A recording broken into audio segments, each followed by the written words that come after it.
Okay, so we're gonna watch scene 5, the monologue of Lady Macbeth. Then we'll talk about it. Then we'll pick up the reading after the monologue. Okay? Make sense? Yeah. Clear as mud? Mm-hmm. Clearer than... Yeah. Here she goes. And I think she already started like the first couple words. So, what page is this on? 31. 31? Okay. I'll see if I can. A peerless kinsman. So, Hail King that shall be. Hail King that shall be. They led me in the day of success, and I've learned by the perfectest report they have more in them than mortal knowledge. When I burned in desire to question them further, they made themselves air into which they vanished. Whilst I stood wrapped in the wonder of it, came missives from the king, who all hailed me Thane of Cawdor, by which title before these weird sisters saluted me, and referred me to the coming on of time with Hail, King that shall be. This have I thought good to deliver thee, my dearest partner of greatness, that thou mightst not lose the dews of rejoicing by being ignorant of what greatness is promised thee. Lay to thy heart and farewell. Glamis thou art, and Cawdor, and shalt be what thou art promised. Yet do I fear thy nature. It is too full of the milk of human kindness to catch the nearest way. Thou wouldst be great, art not without ambition, but without the illness should attend it. What thou wouldst highly, that wouldst thou holily. Wouldst not play false, and yet wouldst strongly win. Thou'dst have great glamis, that which cries, thus thou must do if thou have it, and that which rather thou dost fear to do, than wishest it should be undone. Hie thee hither, that I may pour my spirits in thine ear, and chastise with the valour of my tongue all that impedes thee from the golden round, which fate and metaphysical aid doth seem to have thee crowned withal. What is your tidings? The king comes here tonight. Thou art mad to say it. Is not thy master with him, who would have informed for So preparation? please you, it is true. Our thane is coming. One of my fellows had the speed of him, who almost dead for breath had scarcely more than would make of his To message. give him tending, he brings great news. The raven himself is hoarse, that croaks the fatal entrance of Duncan under my battlements.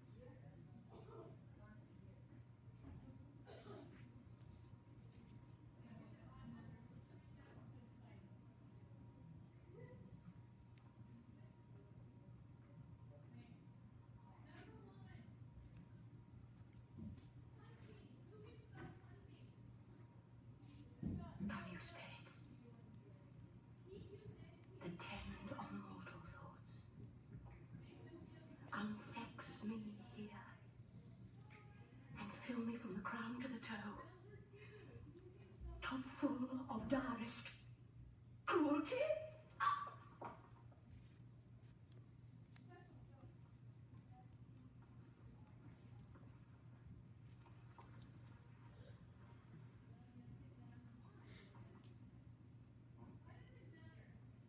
Make thick my blood.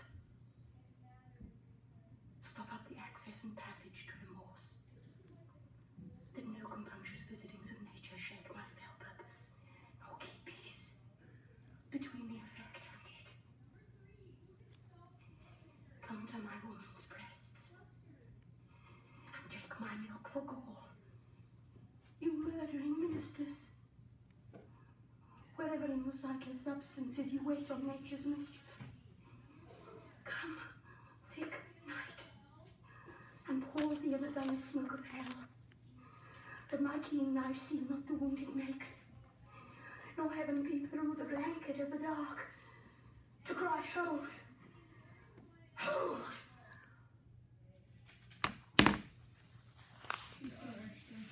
She is extra. Okay, let's go back to the beginning. What's happening at the beginning of the scene? He's reading his letter and he told her about the witches. Okay. He's gotten this far. He told her about the witches, but he didn't tell her about the Coming of people. meeting with the king or about Duncan's pronouncement that Malcolm is the next in line for the throne. Why did he tell her this information? Because so we king when come time. So that she doesn't question why he's trying to become king. Okay, what does he tell her though?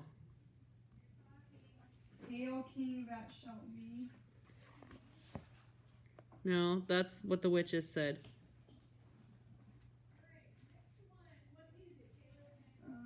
That thou mightst not lose the dues of rejoicing by being ignorant of what greatness is promised thee.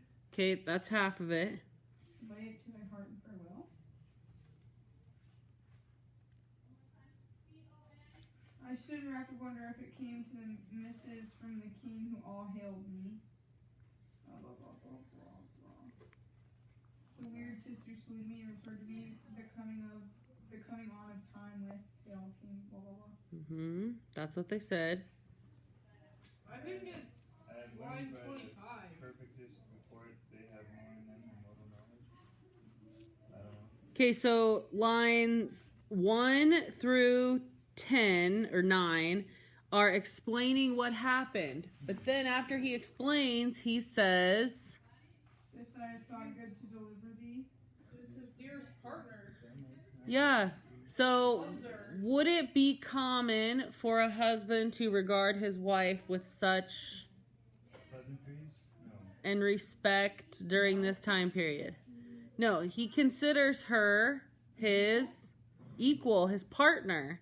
So he wants her to enjoy, know, whatever, the good fortune they have coming their way. Okay, then the rest of the speech on page 31 is her own thoughts. So what does it mean when she says, "Yet do I fear thy nature, it is too full of the milk of human kindness to catch the nearest way"? It's like too good to be true. Hide your intent behind compliments or something like that. I don't know. Okay, I do fear thy nature. Whose nature does she fear? Like that. It is too full of the milk of human kindness. Like he's like the power's gonna go to his head, kind of. No, opposite. He's too He's too nice. nice. He's just gonna get pushed over because he's the nice guy. Okay, he's too nice to do what it takes to get what is promised to them. Then she says, "Thou would be great, art not without ambition, but without the illness to attend it." So people with ambition have to have a little bit of The evil motivation, a little bit of desire to do whatever it takes. And she doesn't believe he has that. Okay, then at the bottom she says, "Hie thee hither," which means get you here, "that I may pour my spirits in your ear and chastise with the valor of my tongue all that impedes thee from the golden round." What's the golden round? Table. Crown. The lead. The crown that he is promised to have. So what does she need to do? Tell him what he needs to do. Tell him what he needs to do. She has the ideas. She has the bravery in this relationship to tell him what to do, because he won't do it himself. Okay, then a messenger comes in, and so I'm on 33 now. A messenger barges in and says what? Kate's coming. The king is coming. She says, if that was true, Macbeth would have told me. He says, Macbeth is on his way, but somebody was out ahead of him and just announced it. Okay? Lady Macbeth says, he brings great news. Then she says, this is one of the most famous monologues from this play. Come, you spirits that tend on mortal thoughts, unsex me here, and fill me from the crown to the toe, top full of direst cruelty. What is that? What is she doing?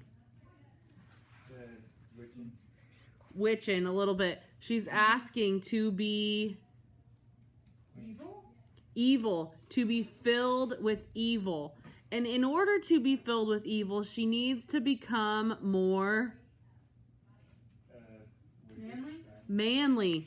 She says, unsex me here, like as in make me not like a woman, but like a man. Because hypothetically, stereotypically, who is the stronger sex? Men. So she needs to be less feminine, more manly, so that she can pull this off. Now, Has like more power or whatever. yeah. Also, on page 31, when she says, I do fear thy nature, it is too full of the milk of human kindness. What humans have milk? Women. So she calls him a woman. He is too full of the milk of human kindness. Now she herself wants to be unsexed. Then, a little further down, on line 54, it says, come to my woman's breast and take my milk for gall, you murdering ministers. So again, the thing that makes a woman the most womanly, nursing your own young, she wants that capability taken away. She doesn't want to have kids.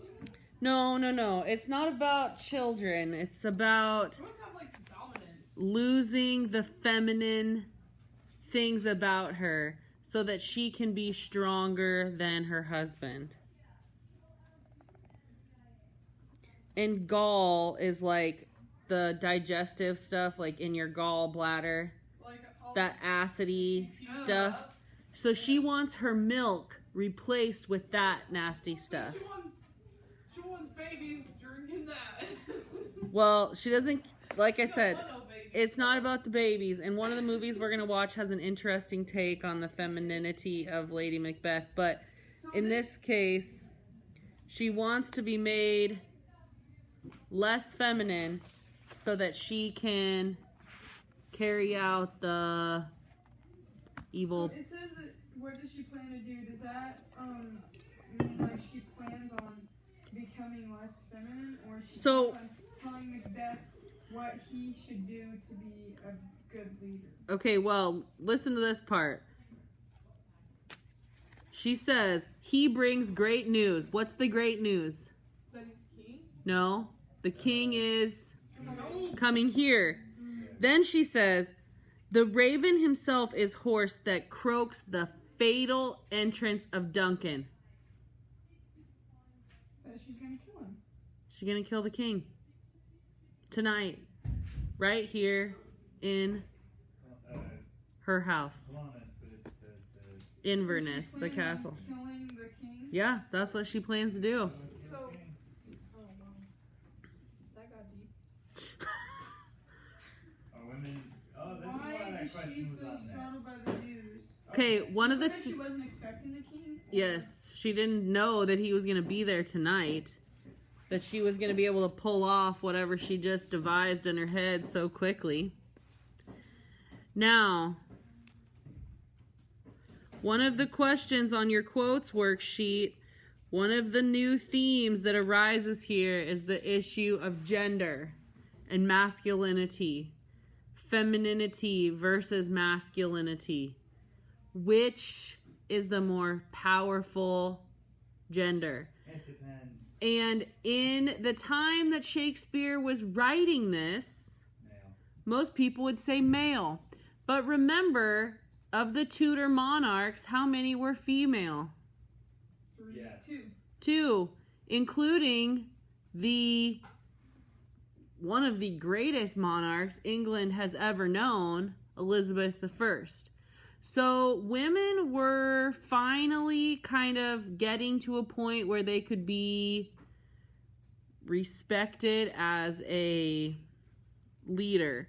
And Shakespeare possibly paved the way in the minds of the common citizen who would have seen this play performed and thought to themselves, geez, Lady Macbeth's more of a man than he is. Even though Macbeth, greatest example of a captain, a soldier, great military man, but his wife thinks he's a baby, and she seems at this point to be the more dominant one. Okay. Let's have Alyssa, will you read Lady Macbeth? We're on the bottom of 33. And Thad, will you read Macbeth? Okay, so Macbeth walks in the middle of Lady Macbeth's speech. Go ahead. Okay, The very bottom of 33. Okay. Great Glamis, worthy Cawdor, greater than both by all hail hereafter. Thy letters have transported me beyond this ignorant present, and I feel now the future in the instant. My dearest love, Duncan comes here tonight. And when goes hence? Tomorrow, as he proposes. Oh, never.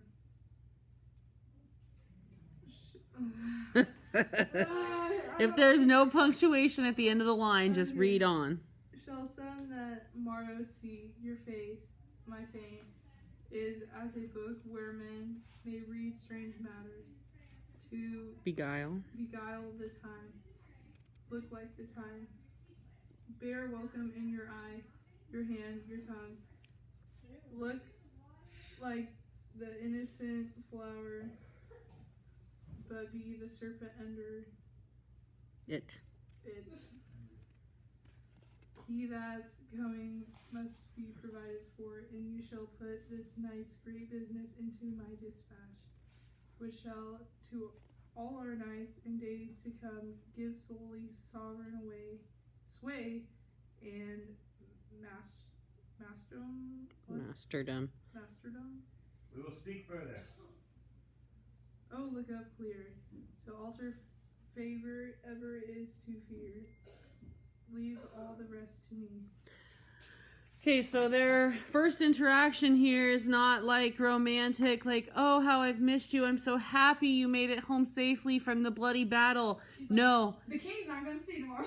She says, oh, never shall sun that tomorrow see.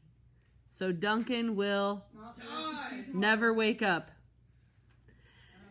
Then she gives Macbeth some directions, which are... Leave it to me. Okay, at the end, leave it to me, but what does she say during that long passage? She wants him to be like very welcoming and cordial to them so that they don't see what the actual purpose is. Okay, your face, my thane, is as a book where men may read strange matters. So what's on his face is what's in his heart, and that is good or bad? Yes. For this moment. Bad. Bad. She says, to beguile the time, look like the time. Bear welcome in your eye, your hand, your tongue. Look like the innocent flower, but be the serpent under it. So this says, like, it asks, like, what she's saying to him about what's going to happen. But then, how does she interact with Duncan? Does that mean, like, she's going to take care of how he dies? That should be in the next scene. Really? Yeah. That's not a question, that's in the quotes. It's what? It's on the quotes. It's from scene 6. Okay. It says, what does Macbeth's reply tell you about what he's thinking? So he says, we will speak further. Oh, he's not like on board with Okay, plan? yeah. So once again, we talked about this yesterday, and you'll see in the video, he's indecisive. First he's this, then he goes back, then he goes back. So yesterday he said, I will do nothing. Then he says, that is a step on which I must fall or overleap. Now he tells his wife, we will speak further. So he has not decided what he's going to do. All he says is, the king is going to be here soon. He hasn't been home in months. He's not going to talk about it right now. Okay? We'll watch their interaction. Judi Dench, the actress, another very famous Shakespearean actress. She's a little extra, so just... Yeah.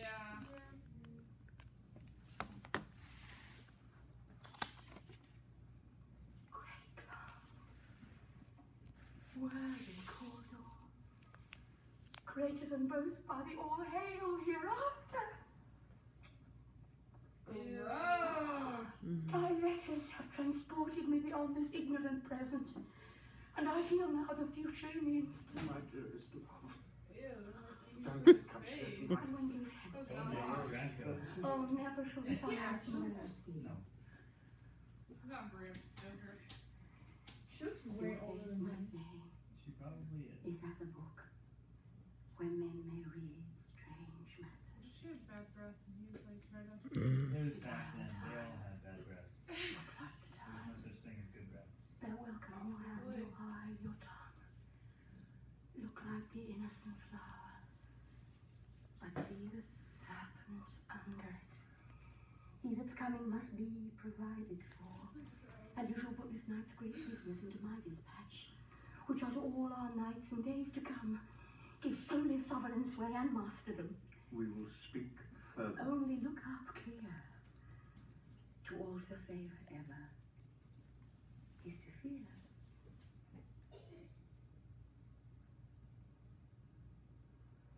Leave all the rest to me.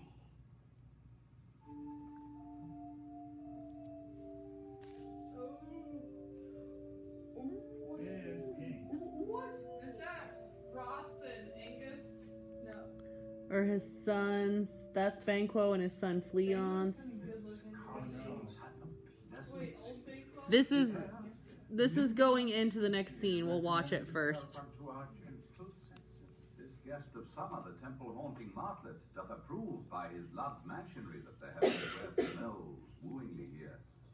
No jutty, frieze, buttress, nor coign of vantage, but this bird hath made his pendant bed and procreant cradle. Where they most breed and haunt, I have observed, the air is delicate. We're talking about the flowers. Honor, Spring, like the tradition. the love that follows us sometimes is our trouble, which still we thank as love.